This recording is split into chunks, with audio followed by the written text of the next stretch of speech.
The phone rang at 7 in the morning, which meant either someone had passed away or my life was about to get significantly worse. Since I was already living in a studio apartment that smelled like stale pizza and broken dreams, I figured it had to be option 1. Danny, you need to check your bank account, right now. Cait's voice carried that particular urgency that made my stomach clench. My sister-in-law had never been one for dramatics, which made her tone even more unsettling. I rolled out of bed, stepping over empty takeout containers and the stack of legal papers I'd been avoiding. The laptop screen glowed to life, and I logged into our joint savings account with fingers that felt suddenly clumsy. The balance showed $347. Last month, there had been $12,000. Danny? You still there? Cait's voice seemed to come from very far away. Yeah, I'm here. My voice sounded strange, hollow. Cait, what do you know about this? I know my sister has been making withdrawals for months, large ones, and I know she's been meeting someone at the Riverside Hotel every Tuesday and Thursday. I stared at the screen, watching the cursor blink in the search field. Part of me wanted to close the laptop, crawl back into bed, and pretend this conversation never happened. The other part, the part that had been suspicious for months, needed to know everything. Who is it? I asked, though I already suspected the answer. Alec Morrison, her senior partner at the firm. Of course, Alec Morrison with his perfectly styled hair, expensive suits, and condescending smile. The man who had shaken my hand at the firm's Christmas party while looking right through me as if I were some piece of furniture that happened to be taking up space. I spent the next 2 hours going through bank statements, credit card bills, and phone records. The pattern was there once I knew what to look for. Hotel charges, restaurant bills, jewelry purchases I'd never seen, all of it adding up to a picture I'd been too trusting or too stupid to see before. Leah had been having an affair for 8 months. 8 months of lies, of coming home late with stories about client meetings and court preparations.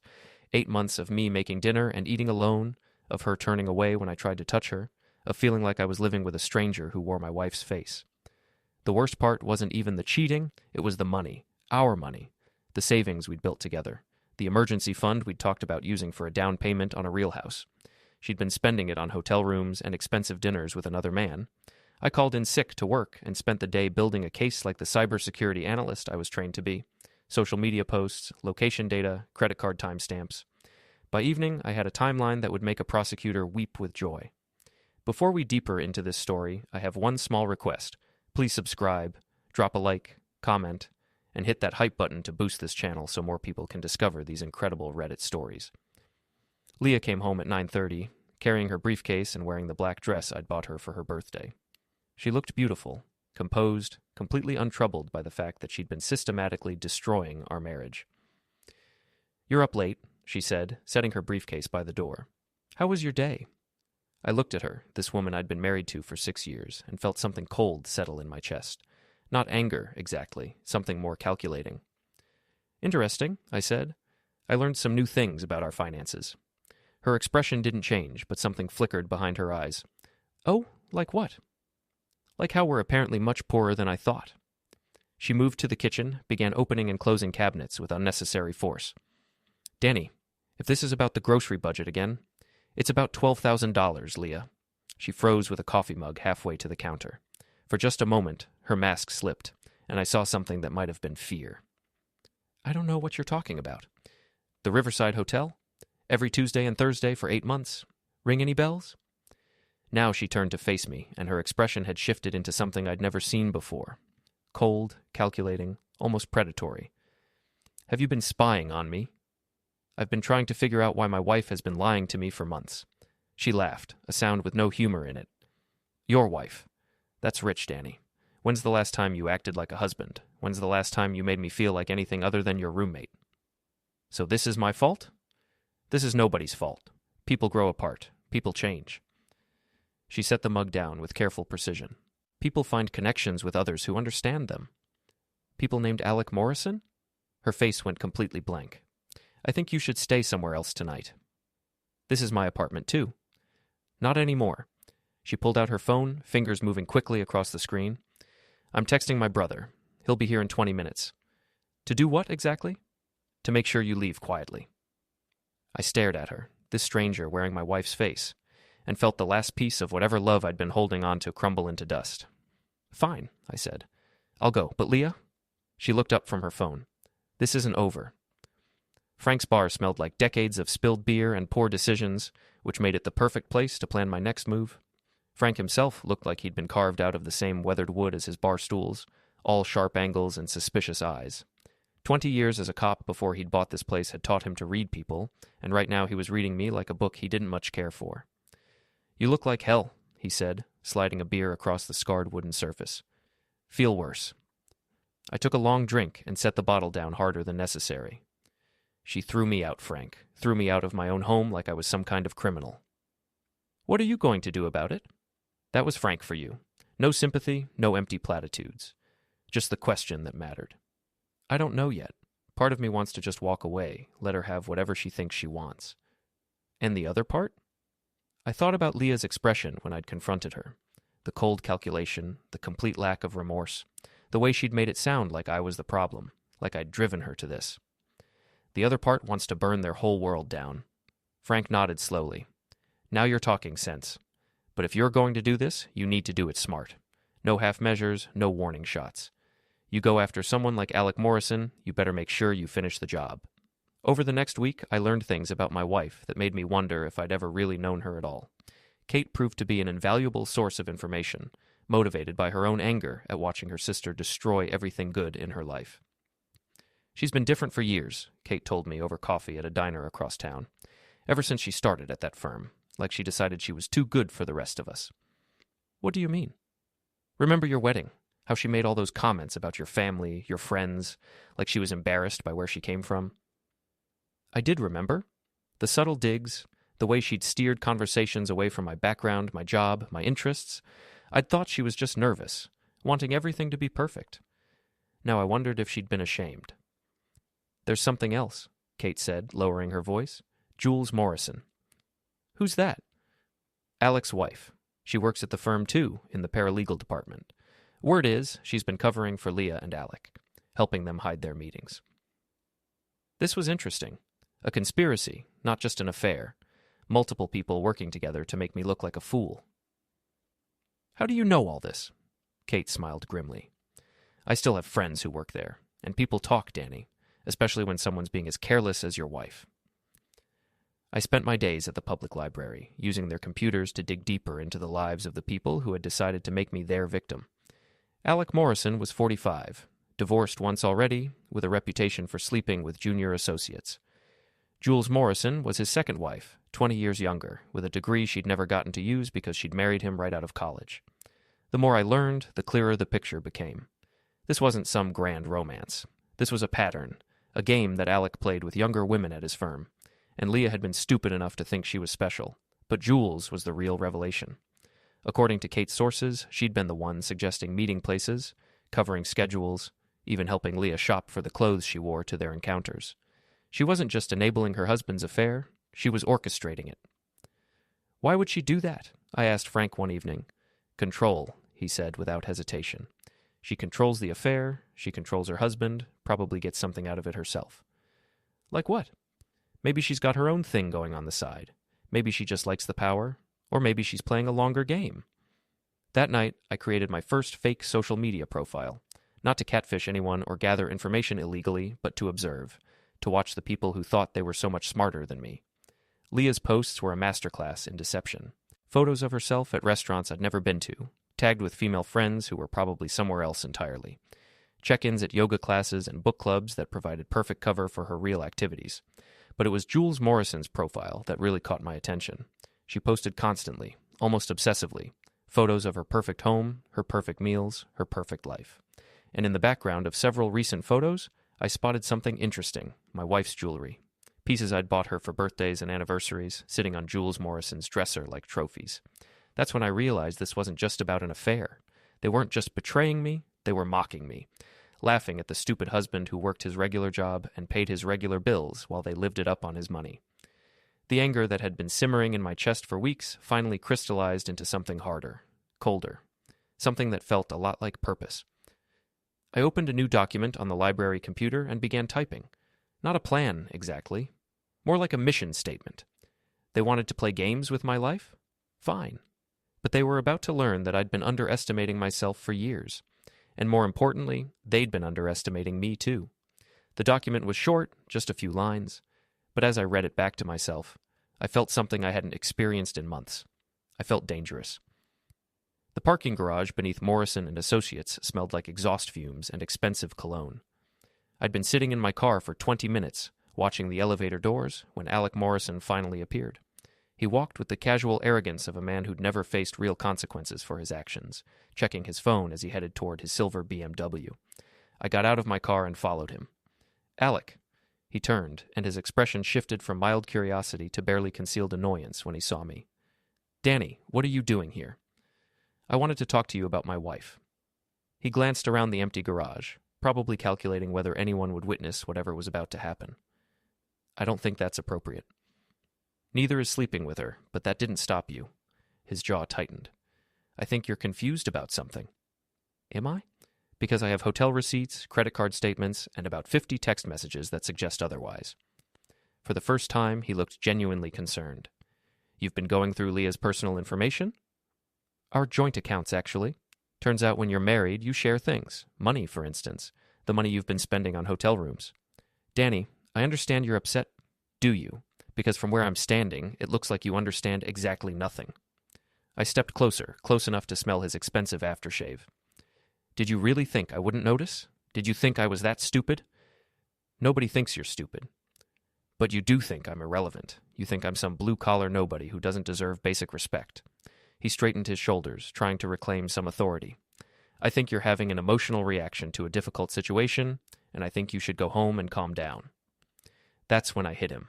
Not hard, not the kind of punch that would cause real damage. Just a sharp slap across his perfectly shaved cheek that echoed through the concrete space like a gunshot. He stumbled backward, more from shock than impact, his hand flying to his face. "You're insane," he said. "Maybe, but I'm not done." I pulled out my phone and showed him the screen. "See this? This is a recording of our entire conversation, including the part where you didn't deny sleeping with my wife." His face went pale. "You can't record someone without their consent." "Actually, I can. Single-party consent state, Alec. I thought a lawyer would know that." "What do you want?" "I want you to understand something. You picked the wrong person to mess with. You thought you were dealing with some pushover who would just disappear quietly when things got complicated." I leaned closer, close enough to see the fear starting to creep into his eyes. "But I'm not going anywhere, and I'm not done with either of you." I walked back to my car, leaving him standing there with his hand still pressed to his cheek. As I drove away, I could see him in my rearview mirror, frantically dialing his phone, probably calling Leah, probably telling her that her harmless husband had just become a problem. Good. I wanted them worried. I wanted them looking over their shoulders, wondering what I knew and what I was planning to do with it, because this was just the beginning. That evening, I sat in my studio apartment and uploaded the audio file to my laptop. The recording was clear, damning, and completely legal. Alec's failure to deny the affair, his obvious guilt, his condescending attitude toward me. It was all there, but I didn't post it online or send it to anyone, not yet. This was just the opening move, a way to let them know that the rules of the game had changed. My phone buzzed with a text from Leah. "We need to talk. Tomorrow, 7 p.m., Riverside Diner." I stared at the message for a long time before responding. "See you there." 24 hours later, I walked into the diner to find Leah already seated in a corner booth, her hands wrapped around a coffee cup like it was an anchor. She looked tired, older somehow, as if the weight of maintaining her deceptions was finally starting to show. "You hit him?" she said without preamble. "I slapped him. There's a difference." "Danny, what's gotten into you? This isn't like you." I slid into the booth across from her, studying her face. Even now, even after everything, she was beautiful. But it was a cold beauty, like looking at a perfect photograph of someone you used to know. "You're right," I said. "The old me would have just accepted this, would have blamed myself, maybe gone to therapy, tried to figure out where I went wrong. And now? Now I know I didn't go wrong. You did. Both of you." She leaned forward, and for a moment I thought I saw something genuine in her expression. "Danny, I never meant for it to happen this way. Things just evolved." Evolved into spending our savings on hotel rooms? It wasn't supposed to go on this long. But it did. For 8 months it did. 8 months of lying to me, of making me feel like I was losing my mind, of spending our money on another man. "I'll pay it back." "With what? Your salary that you've already been spending on this affair?" She was quiet for a long moment, staring into her coffee. What do you want from me, Danny? I want you to understand that actions have consequences. I want you to realize that you can't just destroy someone's life and walk away without any accountability. So what? You're going to keep threatening Alec? Keep making scenes? I smiled, and something in my expression made her lean back in her seat. Leah, you have no idea what I'm going to do, and that's exactly how I want it. I stood up, dropped a $5 bill on the table, and walked out of the diner. Behind me, I could hear her calling my name, but I didn't turn around. The war had officially begun. 3 days after my confrontation with Leah, I discovered that my problems were bigger than I'd thought. I was sitting at my desk at Hartwell Security Solutions, trying to focus on a penetration test for a local bank, when my supervisor approached with an expression that made my stomach drop. Danny, we need to talk. Conference room, 5 minutes. Jim Hartwell was a good man, the kind of boss who remembered your birthday and asked about your family, which made what happened next even more painful. I got a call yesterday, he said, settling his bulk into the chair across from me. From Morrison and Associates. I kept my expression neutral. About what? About you. Apparently there's been some kind of incident involving you and one of their partners. What kind of incident? The kind where you allegedly assaulted someone in a parking garage. I leaned back in my chair, considering my options. I could deny it, but Jim would see right through that. I could try to explain, but the truth would sound just as bad as whatever story Alec had told. It was a slap, Jim, and he was sleeping with my wife. Jim's expression softened slightly. Danny, I'm sorry about your marriage problems. I really am. But I can't have my employees getting into physical altercations with clients. Morrison and Associates isn't our client? No, but they have connections throughout the legal community. Connections that could hurt our business. I saw where this was going. You're firing me. I'm giving you 2 weeks paid leave to sort out your personal situation. After that, we'll reassess. Which was corporate speak for, you're fired, but we're being nice about it. I cleaned out my desk in silence, ignoring the curious stares from my coworkers. 20 minutes later, I was standing in the parking lot with a cardboard box full of personal items and the growing realization that Alec Morrison had just cost me my job. That evening, I called Cait. They fired you? Her voice was sharp with anger. They can't do that. They can, and they did. Alec made some calls, painted me as unstable and violent. Now I'm unemployed. This is insane. You barely touched him. Doesn't matter. He's got connections, influence. I'm just some tech guy who got in his way. There was a long pause. Danny, there's something you need to know. About Jules Morrison. What about her? She doesn't just work at the firm as a paralegal. She owns a 20% stake in it. Her father was one of the founding partners before he retired. This was news to me. So she's not just some trophy wife? Not even close. She's got real power there, real influence, and according to my source, she's been using it to protect Alec's affairs for years. Why would she do that? Because she's got her own arrangement on the side, with a junior partner named Michael Chen. Jules has been covering for Alec's affairs while conducting her own, and they've both been using firm resources to hide their activities. The picture was getting clearer and uglier.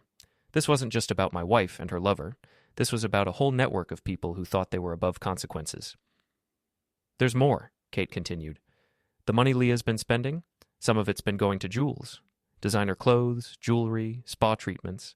It's like she's been paying for the privilege of having an affair with Jules's husband. I felt something cold settle in my chest. Not just anger anymore, but something more focused, more dangerous. Cait, I need you to do something for me. What?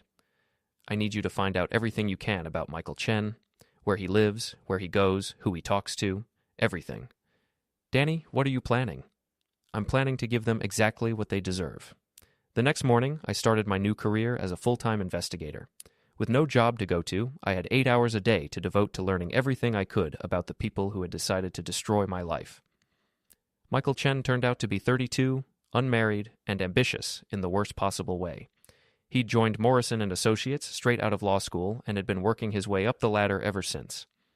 His affair with Jules Morrison was apparently an open secret within the firm, tolerated because of her ownership stake and his willingness to handle the cases nobody else wanted. But Chen had a weakness: gambling, online poker, sports betting, casino trips to Atlantic City.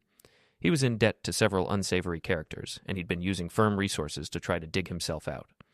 Jules Morrison was more complex. 38 years old, beautiful in a cold, calculating way, she'd married Alec not for love, but for position. Her father's retirement had left her with significant influence in the firm, and she'd been using it to create a web of mutually assured destruction. She protected Alec's affairs, he protected her relationship with Chen, and Chen handled the dirty work that kept their arrangement stable. It was elegant in a sociopathic way. But every system has vulnerabilities, and I was starting to see theirs. That evening, I met Frank at his bar to share what I'd learned. "So you've got 4 people involved in this mess," he said, wiping down a glass with mechanical precision. "Your wife, her lover, his wife, and the junior partner."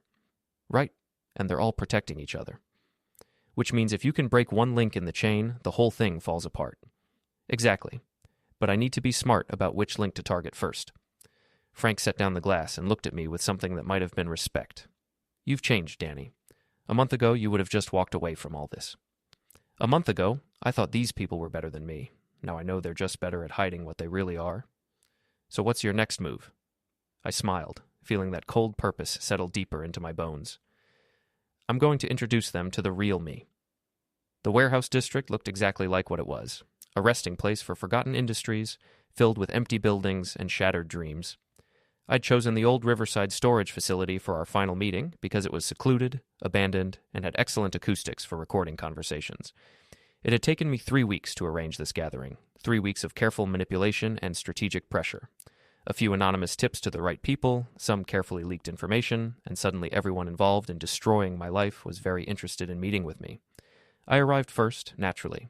I'd spent the morning setting up cameras in 3 different locations, testing the audio equipment, and making sure my escape routes were clear. Frank had wanted to come as backup, but this was something I needed to handle alone.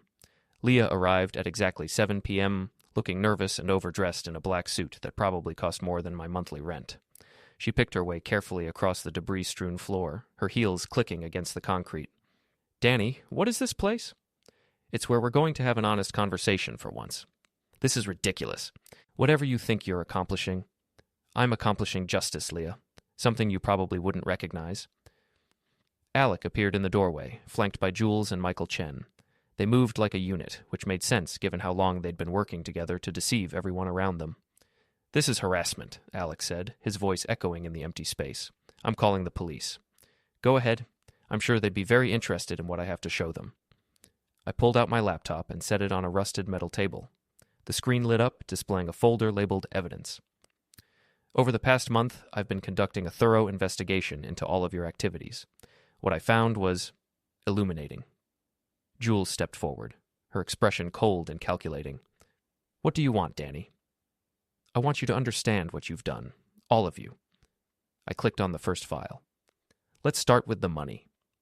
The screen filled with bank statements, credit card records, and transaction histories. Months of financial data that painted a clear picture of systematic theft and deception. "Leah, you stole nearly $15,000 from our joint accounts to fund your affair, but that's just the beginning." I clicked to the next file. "Jules, you've been embezzling from the firm for 2 years. Small amounts, carefully hidden, but it adds up to over $60,000. Her face went pale, but she didn't deny it. "Michael, your gambling debts have reached nearly $100,000, and you've been using client funds to pay them off." Chen started to speak, but I held up a hand. "And Alec, you've been running a systematic pattern of harassment and coercion with junior female associates for over 5 years. I have statements from 7 different women." The warehouse fell silent, except for the sound of wind whistling through broken windows. "Here's what's going to happen," I continued. "Leah, you're going to transfer ownership of our house to me. You're going to repay every cent you stole, and you're going to sign a confession admitting what you did." "Or what?" "Or I release all of this information to the State Bar Association, the IRS, and every major news outlet in the city." I turned to Jules. "You're going to resign from the firm and surrender your ownership stake. You're also going to repay everything you embezzled." "You can't prove any of this." I smiled. "Actually, I can. I've been recording this entire conversation, and all of your reactions have been very telling. But more importantly, I have documentary evidence of everything I've accused you of."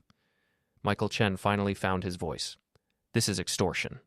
No, this is accountability, something none of you have ever experienced." Alex stepped forward, trying to reclaim some authority. "Danny, you need to think about what you're doing here. You're destroying multiple careers, multiple lives. The way you destroyed mine. That wasn't intentional, wasn't it? You knew Leah was married. You knew she was spending our money on your affair. You knew I would eventually find out. And when I confronted you about it, you had me fired. I was protecting my practice. You were protecting yourself. All of you were. I looked around the group, seeing them clearly for the first time. Not as successful professionals who were better than me, but as scared, selfish people who had finally been caught. You thought I was weak, I continued. You thought I was some pathetic husband who would just disappear quietly when things got complicated. You were wrong. Leah stepped forward, and for a moment her mask slipped. Danny, please, we can work this out. We can go to counseling, start over. Start over? I laughed, a sound with no humor in it. Leah, you don't get it. I don't want to start over with you. I don't want anything to do with you. I want you to face the consequences of what you've done. I closed the laptop and picked it up. You have 24 hours to decide. Either you accept my terms, or I release everything I have to the authorities and the media. And if we refuse, Jules asked, then you'll find out exactly how much damage one angry husband can do when he stops playing by your rules. I walked toward the exit, then turned back for one final statement. You wanted to play games with my life. You wanted to treat me like I was nothing, like I didn't matter. Well, congratulations. You've created a monster, and now you get to live with the consequences. I left them standing there in the abandoned warehouse, 4 people who had thought they were untouchable, finally understanding that everyone has vulnerabilities. Everyone can be brought down. The next morning, I woke up to find 3 signed confessions in my email inbox and a 4th person who had apparently decided to leave town rather than face the music. Michael Chen was gone, but the others had chosen to accept my terms rather than face public exposure and criminal charges. It wasn't a perfect ending. I didn't get my old life back, didn't magically repair the damage they'd done, but I got something better. I got justice. And for the first time in months, that felt like enough.